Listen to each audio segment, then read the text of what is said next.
I'm Elliot, and welcome to Conflict Uncovered, your go-to podcast for in-depth analysis on the complex and dynamic conflicts shaping the Middle East, Israel, and the world. Join us as we delve into the latest developments, historical contexts, and the geopolitical forces at play. We bring you the insights you need to understand the issues that matter most. Stay informed, stay engaged, and uncover the truths behind the headlines.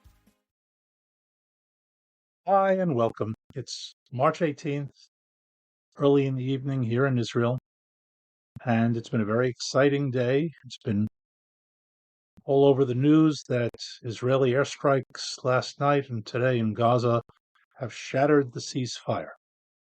So there have been airstrikes, and quite a few of them. We'll get to them in a moment, but let's start with the fallacy of the reporting. The ceasefire wasn't shattered today. The ceasefire ended on March 1st. That was almost 3 weeks ago. And during that period, Israel refrained from launching any major strikes into Gaza in the opportunity, I'm not even sure if it's a hope, but an opportunity, to allow Hamas to come to some sort of an agreement, either an extension of what was called Phase 1 or a negotiation over Phase 2 that would allow for the release of the remaining some 24 or so live hostages still being held by Hamas, and another more or less equivalent number of bodies that the Hamas ghouls have either grabbed or kept over the period since October 7th, 2023. Hamas refused. Now, they made all sorts of offers, and let's start with that. In the beginning of this almost 3-week period, the Americans stepped in very heavily in an attempt to negotiate, and most infamously, Adam Biller, a special envoy for hostages, was sent by the United States, and he essentially did a horrific job in setting things back even further than they were at the beginning of March. He did a few things, none of which were good. One was that he met with Hamas leaders directly in direct contravention of American law, which prohibits meeting with terrorist leaders, terrorist organizations, terrorist members. He then went on American national TV talk shows and said a few very, very dangerous statements, starting with, Hamas, they're not such bad guys. They don't have horns. And whether he was saying it obliquely and whether he meant it that way, he very quickly retracted a few hours later, saying, no, I didn't mean they were nice guys. I meant they were bad guys. Nice, bad, it's all the same. I was misunderstood. And then he went even further in the original interviews. He was told that Israel was not particularly happy with his meeting directly with Hamas. And he said, yeah, I know that, and I don't really care about that. America is not Israel's agent, and America has its own issues and agendas, and we're going to do what's important for us. I want to spend a moment on that because those are key statements that in part brought us to where we are today. First of all, it is an absolute fact that America is not Israel's agent, and that America has its own agendas and its own issues and its own priorities. Saying so explicitly and publicly is easily misunderstood by all of our enemies around us to mean America is not covering for Israel. America is operating on its own. America doesn't have Israel's back. And essentially driving a wedge between American interests and Israeli interests, which are actually much closer than Biller made it out to be. Now, the Biden administration did this repeatedly, and each time they did, they actually made the situation worse.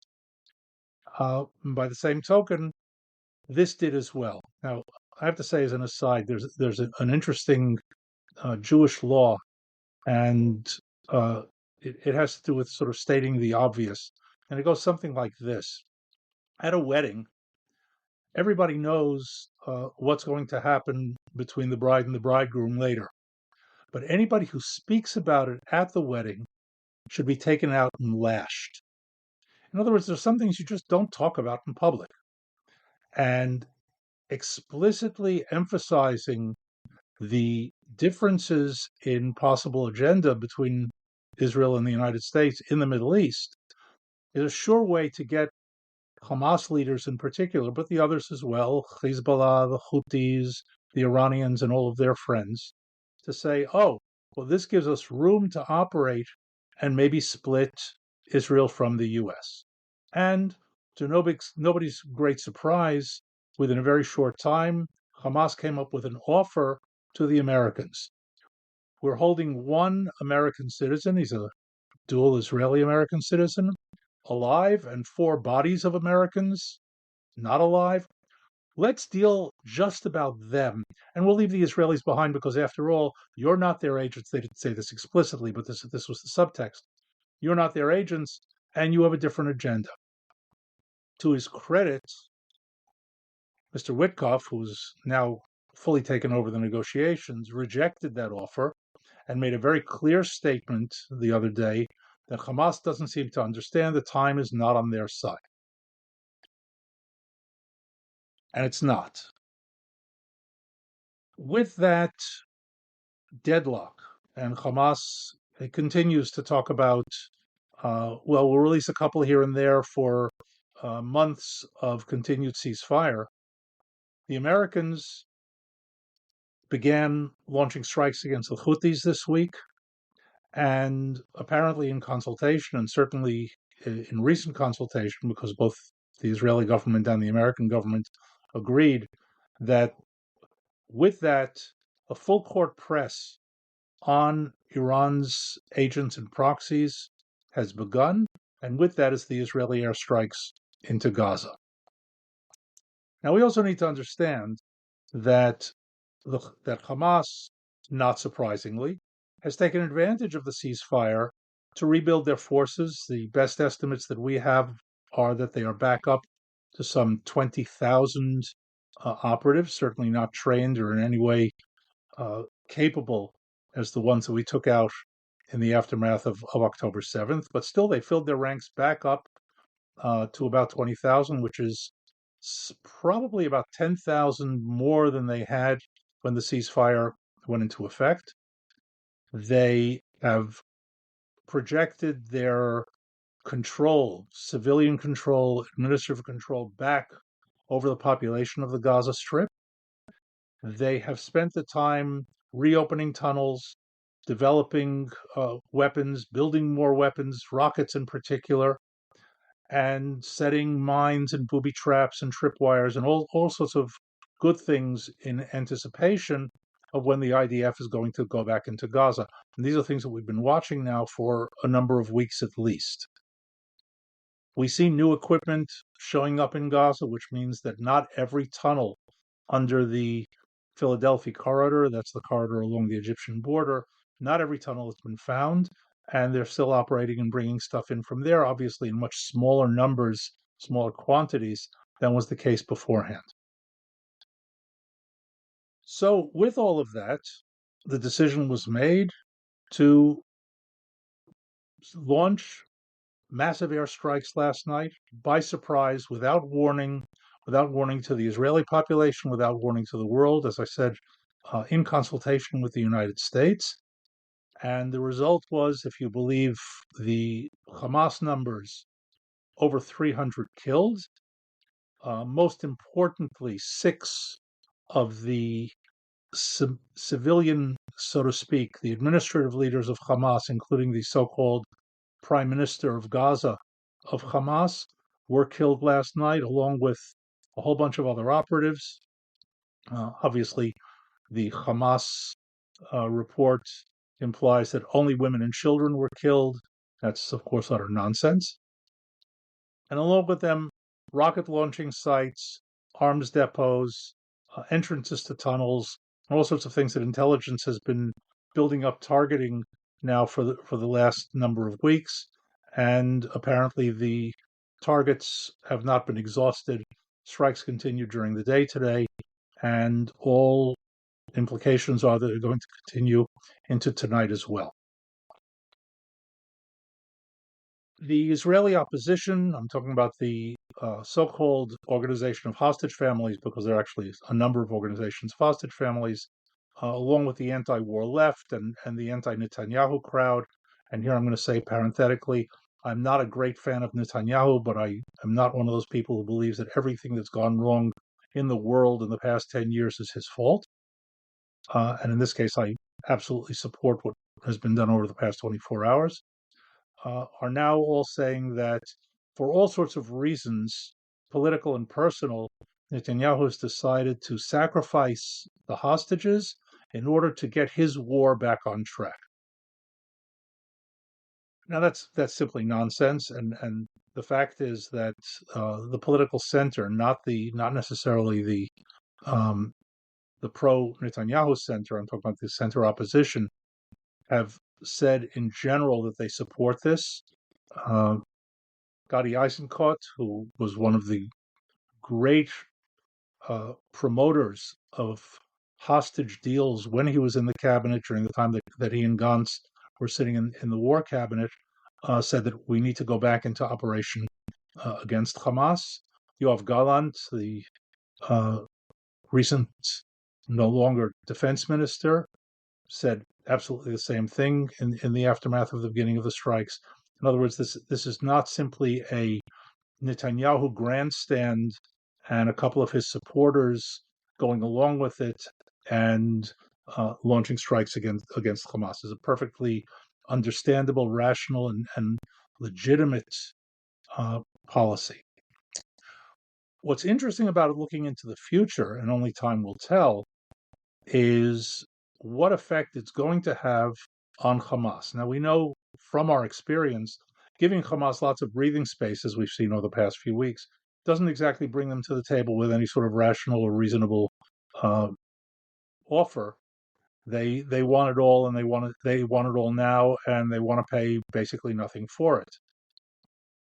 But by launching airstrikes and not yet a ground assault, Israel has given Hamas the opportunity, which so far it's squandered today, to step forward and say, okay, we're willing to make a deal, even an interim one. There's the Witkoff deal that's on the table that calls for the release of 10 live hostages over the course of what was a 4 or 5, 6 week period till the end of Passover. Now we're talking about 3 weeks till the end of Passover, or 4 weeks. But even so, a deal that would bring back half of the live hostages would be something that Israel would certainly consider. Hamas's offer of 1 American and 4 bodies was a non-starter, obviously. But the advantage of doing this by airstrike and not by ground assault is that airstrikes can be turned on and off, essentially by the throw of a switch. In other words, if it's decided not to launch the strikes tonight because Hamas suddenly has come around and said, well, let's make a deal, the order is given and the planes don't take off. Once it reaches the stage of a ground assault, which is the implication of the escalation, if Hamas doesn't come around in the next number of days, and I'm not going to say 2, 3, 5, 8, 10 number of days, my guess is that when the airstrikes are seen to be reaching a point of diminishing returns, if when the order is given for the ground forces to go in, and we're talking about what's threatened, a massive assault again of multiple divisions, that can't be turned on and off at the throw of a switch. In other words, once they start rolling, it's going to take a while. They're not going to be stopped mid-stride before reaching at least their initial objectives, and then maybe halted depending on the circumstance on the ground. Keeping in mind that once forces move into Gaza, they will also be not only inflicting damage on Hamas, but also be endangered, and certainly if they stop. So we're in a window of opportunity for Hamas to take advantage if they decide to, and to see whether they will come to their senses at least in the short term. In the long term, there are no senses to come to. They're dedicated to the destruction of Israel and the annihilation of the Jewish people. But at least in the short term, to say, you know what, we'd like a little more breathing space, we'll give you 10 hostages in return. So it's all still going on. I don't usually comment on current events as this, but there's enough background here and certainly enough happening that it's worth at least laying it out. And I will not go out on a limb to estimate which way it's going to go in the coming days. So with that, stay tuned, stay engaged, stay safe.